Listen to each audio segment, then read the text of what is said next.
بسم الله الرحمن الرحيم السلام عليكم ورحمة الله وبركاته سو دوادا دمان أصحاب تميل ولي بدونيدا أدك جوجتان مقعيق waa محمود channel youtube keegan waa engineer محمود waa mar kale iyo muuqaal cusub insha Allah muuqaalkani waxaan ku qaadan doonaa cashir taxanaha kuna saabsan maadada technology-ga fasalka afraad ee dugsiga sare waxaana si toos ah inoogu socda ama taxane inoo ah maadada technology-ga su'aalaha iyo jawaabaha markaasi ku jira maadaama ardayda form 4 ah ama fasalka afraad ee dugsiga sare ay wajahayaan imtixaanka wasaaradda waxbarashada una yahay sanadkii markaasi ugu horeeyay ay wajahayaan imtixaankan oo ku saabsan maadadan technology-ga ah muuqaalkan muuqaalkii ku horeeyay waxaan ku soo qaadanay ilaa iyo laba muuqaalood ayaan hor aan u soo qaadanay kuna saabsan maadada technology-ga su'aalaha iyo jawaabaha muuqaalkan muuqaalkii ka horeeyay waxaan ku soo qaadanay su'aasha 11aad ilaa iyo su'aasha 20aad iyo jawaabahooda ayaan soo qaadanay daawada muuqaalkan haddii uu ku soo gaaray la garay si ay dhiirigelin inoo noqoto guuja badhanka subscribe gambaleelkana furo si aad u hesho muuqaalada aan halkan soo gelino haddii aad tahay arday dugsi sare muuqaalkan waa muuqaalkaagii aadna ka mid tahay ardayda wajahaysa imtixaanka wasaaradda insha Allah waxaan markaasi sii guda gali doonaa muuqaalkeena ama cashirkeena su'aalaha iyo jawaabaha ahaa waxayna ka bilaabeynaa page-ka markaasi 21aad page-ka 21aad su'aasha ku xusan waxay noqonaysaa sidatan describe waa qeex system development waa habka markaasi horumarinta life cycle ee wareegga nolosha answer jawaabta waxay noqonaysaa the system development life cycle waa habka horumarka nolosha markaasi wareegga ay marto SDLC ayaa loo soo gaabiyaa is a conceptual model waa hab markaasi fikrad ah that incorporates policies ay ku shaqeeyaan marka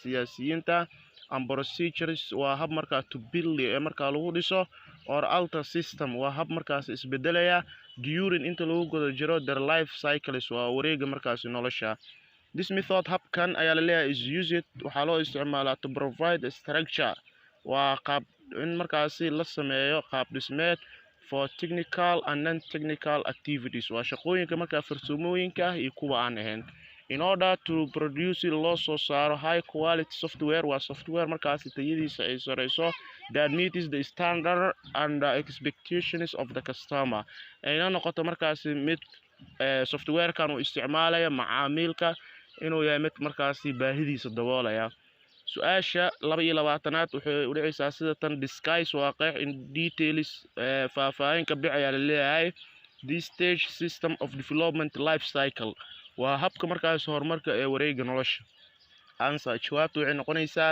the details stages waa habka markaas warbixinta of system development life cycle ee habka markaasi horumarka nolosha waxay noqonaysaa sida tan falaaraha saad u jeedaan waxa ugu horeeya planning waa in qorsheen la sameeyaa analysis baaritaan in la sameeyaa design sidoo kale in la nashqadeeyo coding sidoo kale in markaasi la sameeyo oo qoraal coding in lagu sameeyo sidoo kale testing in baaritaan lagu sameeyo development la hormariyo maintenance inay noqoto markaa mid joogta mid ayaynu u dul istaagi doonaa oo waxa ugu horeeya markaa system planning phase oo ah wajiga koowaad system planning phase oo ah wajiga koowaad ayaa markaa ugu horeeya system planning phase ayaa leeyahay waa wajiga qorsheynta is the first phase waa wajiga ugu horeeya in systems development life cycle ee horumarinta wareegga nolosha the aim of this phase ayaa leeyahay ujeedka wajigani is to conduct a experiment investigation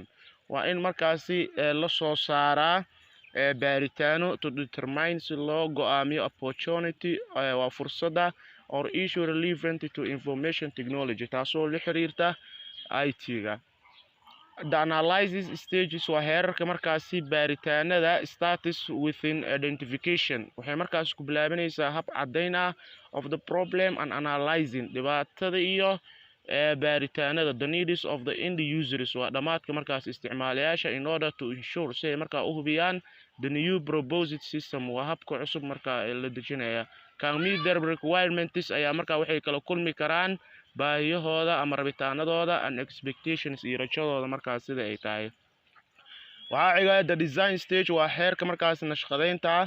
The goal of the system's design stage waa marxaladda markaasi habka nashqadeynta ah.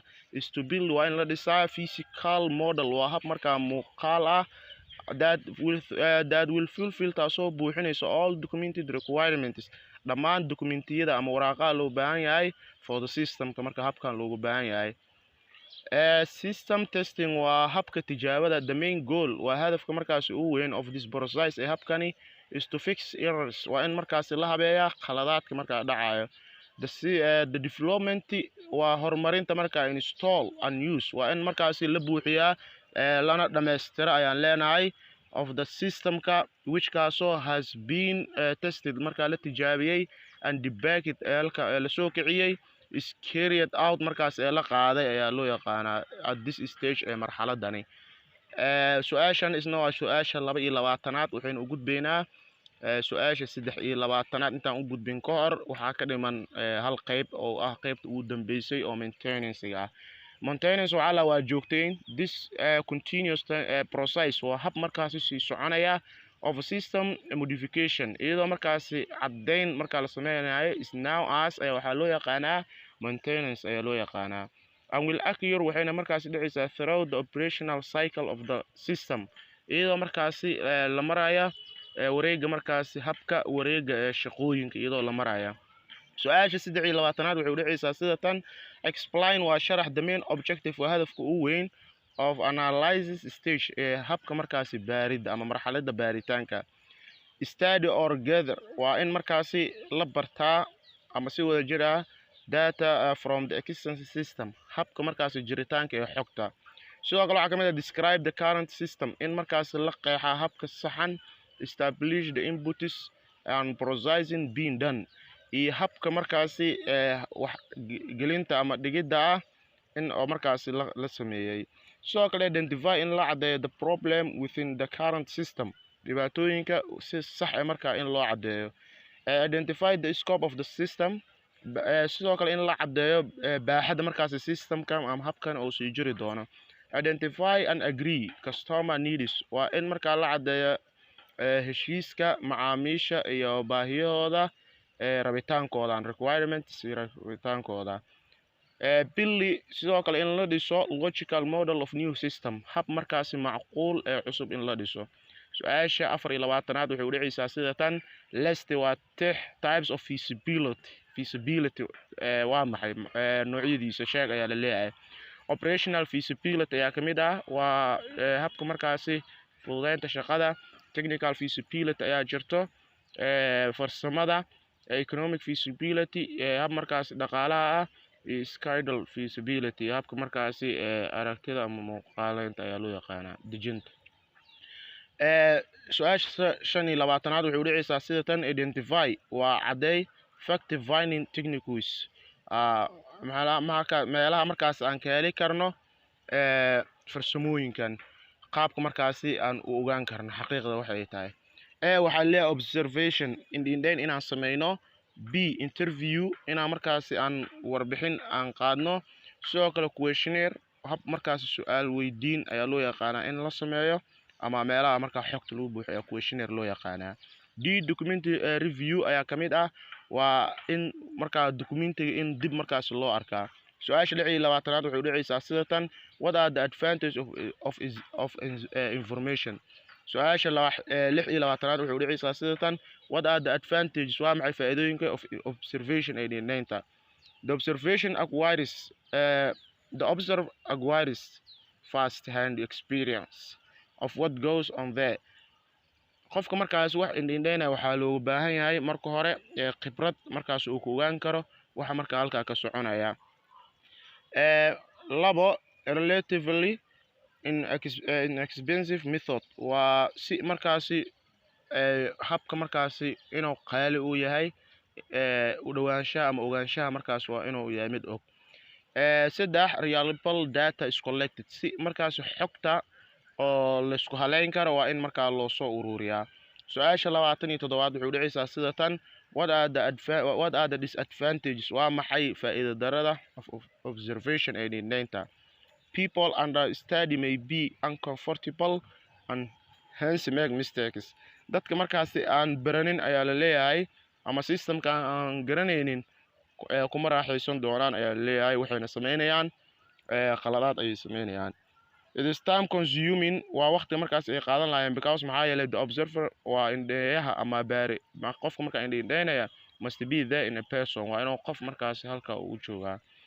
Tasks that violate shaqada markaasi la tirtiray standard procedure habka markaasi caalamiga ah may not be carried out ma qaadi doontaa leeyahay the way they are normally done habka markaasi caadiyan ay u sameeyeen when under observation waa indheynta markaa.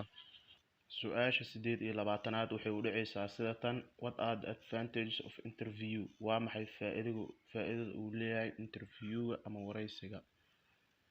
It provide wuxuu bixinayaa the opportunity to motivate faa'iido markaasi fursado markaa lagu dhiirigelinaya the interviewee waa qofka la wareysanaya into giving open and honest answers iyadoo markaa la siinayo su-aalo markaasi furan iyo jawaabo markaa daacadnimo ah to the analyze qofka markaasi baaraha ah. B sidoo kale waxaa leeyahay it allows waxay ogolaanaysaa the analysis waa baaraha to probe inuu markaasi inuu baaro for more feedback waa jawaab celinta from the interviewee ee ka imaanaysa qofka la wareysanaya. C it is possible waxaa macquul ah to modify questions in la caddeeyo su-aalaha as interview proceeds iyadoo la marayo habka wareysiga and ask a question iyadoo la weydiinayo su-aal. su-aasha 29aad what are the disadvantages of interview? waa maxay faa'iido darrada uu leeyahay interviewga? waxaa leeyahay this approach tani gaaritaankeeda can be a time consuming exercise ayaa waxay qaadanaysaa waqti macnaa in markaasi la gaaro. It is relatively expensive waxaa markaasi qaali ay markaa taa uu leeyahay use of analyze time in waqti macnaha wax lagu baaro waqtiga markaas ay qaadanayso waxay noqonaysaa waqti aad u badan. The interviewee cannot remain anonymous qofka markaasi la wareysanayo markaa ma isticmaali karo waxyaabo markaasi aan habbooneyn ama aan sax aan ahayn. waxaan u gudbaynaa su-aasha markaasi inoogu dambeysay muuqaalkan oo ah su-aasha 30aad waxayna u dhacaysaa sida tan: what are the advantage of questionnaire? waa maxay faa'iidada uu leeyahay questionnaire? It is relatively easy to analyze faa'iidada uu leeyahay waxaa ka mid ah in si dhaqso leh markaa wax aan ku baari karno. B you can contact a wide sample of the population waxaad la xiriiri kartaa tusaale ahaan aan leeyahay caalamka dadka markaa ku nool at relatively low cost adigoo markaasi oo dadkaas isku soo dhawaanaysa weliba si qiimo jaban ah. C respondents of survey have time to think about their answers they are waxaa leeyahay markaa jawaab celinta markaasi waqtiga ay qaadanaysa ayaa u baahan in laga fikiro jawaabahooda. They are not usually required markaa in badan looguma baahno to reply immediately inay markaa ugu jawaab celiyaan si dhaqso leh. insha allah su-aalaha iyo jawaabaha muuqaalkan waa muuqaalkii 3aad halkan ayuuna inuu egyahay intaan ku kulmi doono muuqaalkan iyo muuqaalkiisa xigo waa aniga waa injineer maxamuud oo idin leh. Assalaamu calaykum waraxmatullaahi wabarakaatu.